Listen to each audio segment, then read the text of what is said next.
Praise the lord. దేవుని వాక్యం సెలవిస్తుంది, నేను ఒక నూతన కార్యం చేయుదును. దేవుడు నీ జీవితంలో ఒక నూతన కార్యం చేయబోతున్నాను.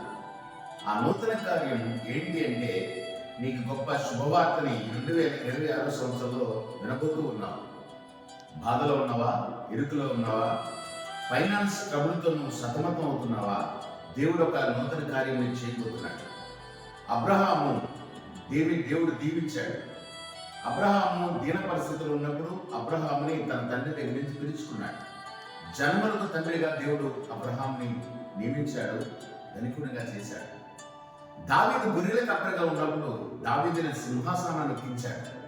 ఇటువంటి అద్భుత కార్యాలు చేసిన దేవుడు ఈ 2026 సంవత్సరంలో కూడా నీకు నూతన కార్యం చేయబోతున్నాడు, నూతన అద్భుతం చేయబోతున్నాడు. విశ్వాసంతో ఆయన వెతుకు, విశ్వాసంతో ప్రార్థన చేయి, దేవుడు తప్పకుండా నీ కార్యం చేస్తాడు. ఆమేన్.